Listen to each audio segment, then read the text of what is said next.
I was really pleased earlier this week to wake up to a message from Cardboard Edison to say that they had chosen my YouTube channel as the best for board game design videos.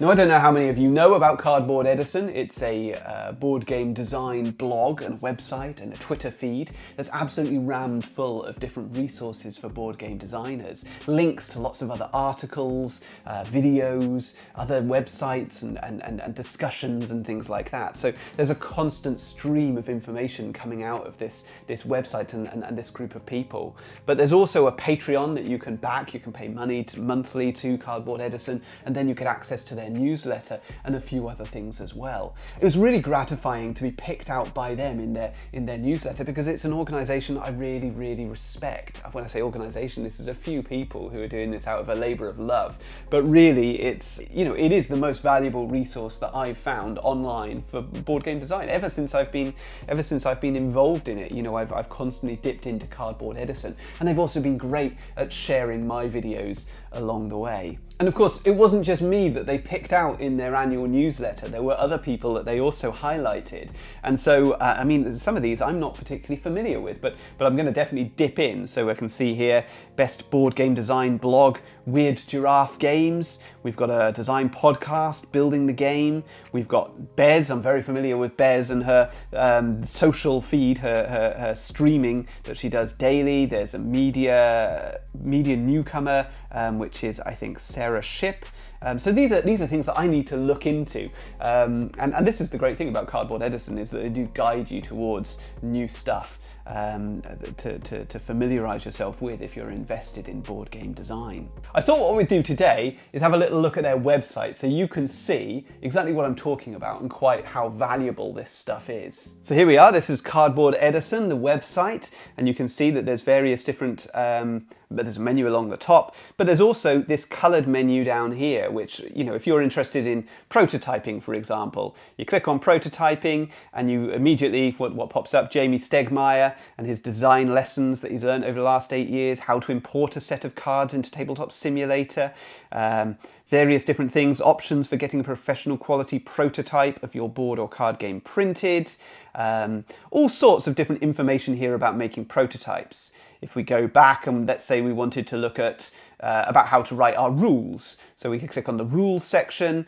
Again, we've got Jamie Stegmaier's highlighted up there, but then we've got why you should write your rule books in the second person, style tips for using numbers in a rule book, the information you should include in your rule book's components list. So we get a lot of detail, and these are links to other resources and blog posts from around the internet. So there's loads of stuff like that on here. We can get into theory.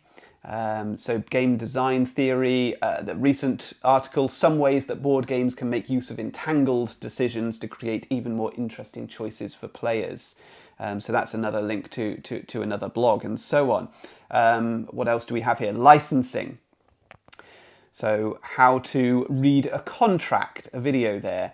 Then licensing contracts, a changing industry. This is an infographic that Cardboard Edison puts out every so often, and it's one of the most valuable things actually on their website, is this infographic. So if you look here, it'll give you statistics for how many designers there are of different gender, of different race, how many game designers are likely to have produced before. So you can see here that in between 2015 and 2020, actually the majority of game designers will have had previously published games. That wasn't the case before 2015. So it's becoming, people are starting to have more and more titles produced. How many people are working together with other designers, how many designers are in these games, and so on. Loads and loads of information.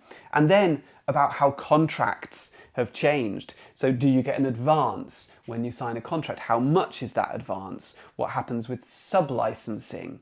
How much is your royalty percentage? And so on. How much is expected of the board game designer when it comes to promoting their own games? So you get all this very detailed information based on surveys which Cardboard Edison has done of hundreds of different board game contracts. You get an idea of what's happening in the industry. And that's one of the most valuable things, I think, on this website. There you can see one of my videos being shared, my video about how to get published. And so board game Cardboard Edison tends to pick these things up and share them on their channel, which I'm really, really grateful for. If we go back to the main website here, then you've got other things. So industry here, and here's a couple more of my videos. Board game design basics, the board game industry, start here. Okay, that's one of my videos I made a couple of months ago. This one about branding in the board game industry, another one of my videos. And so again, really, really helpful that they share information from this channel, which brings new subscribers, which is great for me. And then if we go back to the top of the menu, you can see that there's a space there which says Publisher Directory. So if I click on Publisher Directory, it talks about a compendium of different publishers, information on more than 290 different board game publishers, who's accepting submissions, what they're looking for, and how to contact them. So this is really, really useful if you're looking to pitch to different publishers and you're not sure who to pitch to. Well, this will give you a guide as to the sort of things that people are looking for and how to get in touch with them. This is only available if you support the Patreon, so you have to be paid in order to get the access code. And I think it says here that you need to be supporting at the $2 a month level to have access to that publisher compendium. And I've been looking at that recently, and it is up to, it's updated frequently. So there's quite a lot of good information there about how to get in touch with people. And certainly there's publishers on there that I hadn't previously got contact details for, even after all these years. And now there we are, I've got access to them. So that's a really, really good resource. And then there's also the newsletter, Omnibus, which Cardboard Edison puts out once a week. And again, you have to be a Patreon backer in order to get access to this newsletter.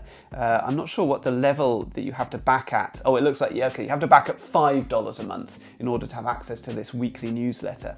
But it's a really, really good newsletter, really, really useful and full of game design information. And then there's an award. Every year you can submit an unpublished game of yours for the Cardboard Edison Award, and it opens in January. Submissions open for the Cardboard Edison Award. There's rounds of judging and so on, winners announced in June. So there's another avenue for you to explore. But even if you're not interested in Patreons and paying money and all that sort of thing, there's so many free resources on this site.